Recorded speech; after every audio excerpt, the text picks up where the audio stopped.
So what we're going to be doing on this step is we are actually going to be cutting out the fabric for the hot pad, and you should have 1 yard of this, 1 yard of this, and a piece of the fleece, okay, depending on how much you needed for whatever you're making. You need a kit like this, and I have those in the room. Come in, when you're ready for it, let me know and I will show you where those are. And then you need a marking. This is a fabric marking pencil, and then if this one doesn't show up on your fleece, then you can use a Sharpie to mark your fleece. So I'm going to show you how to lay it out and how to mark it. Okay, so what you're going to be doing is you're going to be cutting out 2 pieces of 2 different colors, so they look like this. So you're going to have one that is one of your colors and one that is the other color, so that they complement each other. And when you put them together, you're going to have one side of your hot pad's going to be this color and one side of your hot pad's going to be this color, okay, when it's finished. When you get your fabric from the fabric store, it is folded for you. And it's folded according to how it comes off the bolt. If you bought it off a bolt, most of you will. There are flat folds, but usually they keep those folded the same too. So you're going to, she's kind of got a weird fold on this. So I'm gonna just kind of push it down so that these edges are matched up and get rid of that crinkle crease in the middle. Okay, so a couple of important things to understand about when you cut fabric.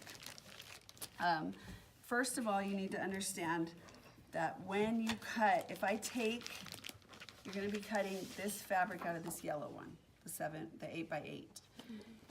If I take and I put my thing right in the middle of the fabric, what's the problem? You're wasting a lot of it. You're going to waste a lot of fabric because you're going to have a whole bunch of little pieces around it, and then you go to use it for something else and there's not enough big piece for you. So we always want to try to use the edge of the fabric as much as possible. If I put it up by the fold, then it actually, over by the fold, it's going to mess up the edge of the fabric. Like, it's going to mess up the edge, the folded edge, because it's going to make 2 smaller pieces over here instead of one big piece, because that fold can be unfolded and you have a bigger piece. Just know that it's really important to make sure that the square is going the same direction as the fabric. If you place it on like this, you're going to get like a crookedness in your fabric that's not going to work very well, because the threads that are in there want to go straight. So we're going to move it over here this way, and I'm going to do it right up next to the selvage. And I'm going to take this pen right here.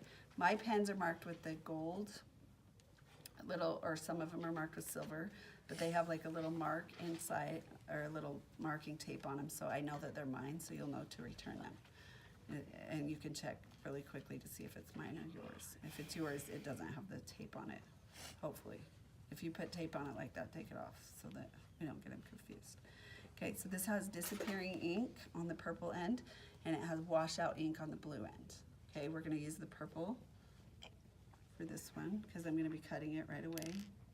I'm going to take the template and put it over both layers. And I'm going to, now notice how this has a little Joanne strip right there. I put it far enough in so that it will cut the Joanne's strip off, because I don't want that on.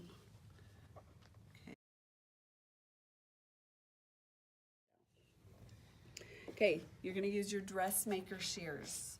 Okay, that's the ones with the big handle where the fingers go through, and the little one for the thumb.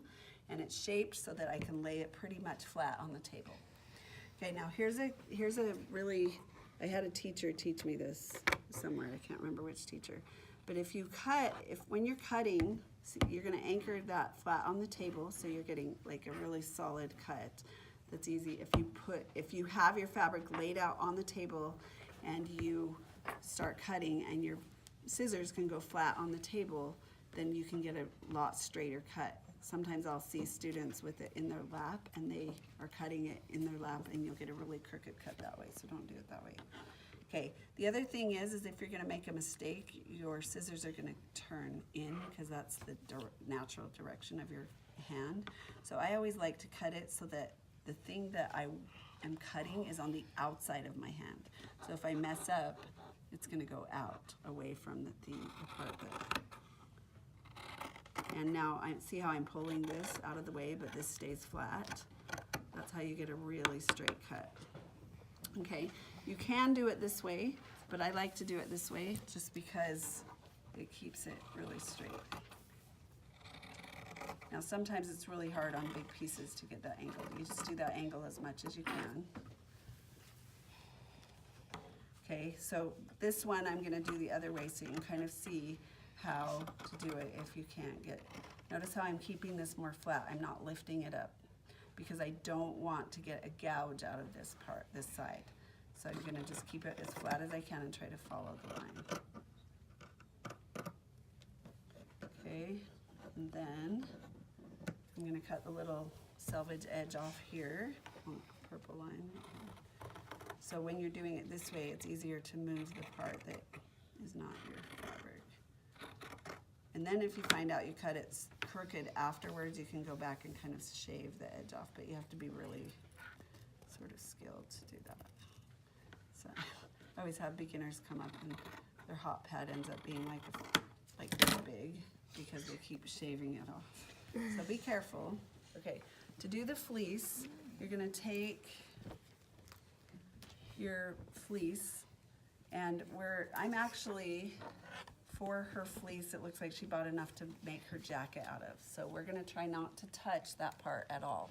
So there should be an extra ½ yard on the end of this. That's the part that I wanna use, is this end. I'm going to take this green square, the 7 by 7, and I'm going to cut a piece that looks like, we're gonna make a piece that centers in the middle. That's why it's a little bit smaller. So this is gonna be 7 by 7. Okay, where do I put this? Hannah says this end, why? So then it doesn't get at the fold and you won't waste fabric. So if this is right next to the fold, you're gonna have smaller pieces over here. We want it here, so I'm glad you were listening, good. So I'm gonna place that there. Now, if my fabric marker will show up, where did those markers go? Okay, if my fabric marker will show up, this is pretty light, so it probably will. If it won't, sometimes the fleece is really, really hard to mark.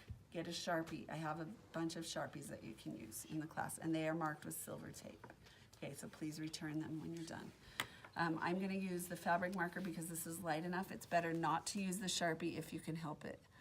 I am going to mark that right next to that white edge. And when I trace this, I'm gonna actually get 2 pieces. For my hot pad, I need 2 pieces of this and 2 pieces of this.